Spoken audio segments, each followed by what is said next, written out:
दोस्तों नमस्कार। एक छोटा सा वीडियो मैं आज रावण और विभीषण के बारे में बना रहा हूँ। यदि आपको अच्छा लगे तो हिम्मत बढ़ाना और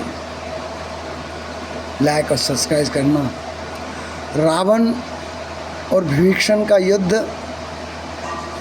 फिर रावण ने क्रोधित होकर प्रचंड शक्ति छोड़ी। वह विभीषण के सामने ऐसी चली जैसे काल यमराज का दंड हो। श्री राम जी ने तुरंत ही विभीषण को पीछे कर लिया और सामने होकर वह शक्ति स्वयं सह ली। शक्ति लगने से उन्हें कुछ मूर्छा हो गई। प्रभु ने तो यह लीला की पर देवताओं को व्याकुलता हुई।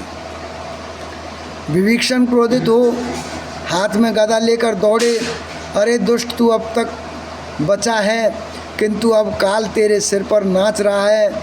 अरे मूर्ख, तू राम विमुख होकर संपत्ति सुख चाहता है। ऐसा कहकर विभीषण ने रावण की छाती के बीचों बीच गदा मारी। बीच छाती में कठोर गदा की घोर और कठिन चोट लगते ही वह पृथ्वी पर गिर पड़ा। उसके 10 मुखों से रुधिर बहने लगा। वह अपने को फिर संभाल कर क्रोध में भरा हुआ दौड़ा। दोनों अत्यंत बलवान योद्धा भिड़ गए और मल्ल युद्ध में एक दूसरे के विरुद्ध होकर मारने लगे। विभीषण को बहुत ही थका हुआ देखकर हनुमान जी पर्वत धारण किए हुए दौड़े।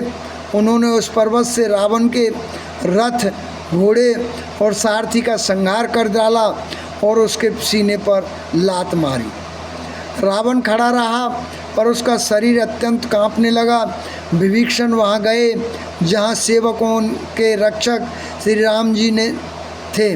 फिर रावण ने ललकार कर हनुमान जी को मारा। वे पूंछ फैलाकर आकाश में चले गए। रावण ने पूंछ पकड़ ली। हनुमान जी उसको साथ लिए ऊपर उड़े। फिर लौटकर महाबलवान हनुमान जी उससे भिड़ गए। दोनों समान योद्धा आकाश में लड़ते हुए एक दूसरे को क्रोध करके मारने लगे। जब बुद्धि और बल से राक्षस गिरा तब मारुति श्री हनुमान जी ने प्रभु को स्मरण किया और एक जोरदार प्रहार किया। अब रावण क्षण भर के लिए अदृश्य हो गया। फिर उस दृष्ट ने अनेकों रूप प्रकट किए। श्री रघुनाथ जी की सेना में जितने रीछ बानर थे उतने ही रावण जहाँ तहाँ चारों ओर प्रकट हो गए। 10 दिशाओं में करोड़ों रावण दौड़ते हुए सब देवता और बानर घबरा गए। देवताओं और बानरों को विकल देखकर कौशलपति श्री राम जी हंसे और सार्ग धनुष पर एक बाण चढ़ाकर माया के बने हुए सब रावणों को मार डाला। प्रभु ने क्षण भर में सब माया काट डाली। अब रावण को देवताओं पर क्रोध आया और रावण उनकी ओर दौड़ा। देवता हाहाकार करते हुए भागे। रावण ने कहा, दुष्टों, मेरे आगे से कहाँ जा रहे सकोगे। देवताओं को व्याकुल देखकर अंगद दौड़े और उछलकर रावण का पैर पकड़कर उन्होंने उसको पृथ्वी पर गिरा दिया। रावण संभल कर उठा और बड़े भयंकर कठोर शब्द से गरजने लगा। वह दर्प करके 10 धनुष चढ़ाकर उन पर बहुत से बाण संधान करके बरसाने लगा। उसने सब योद्धाओं को घायल और भय से व्याकुल कर दिया।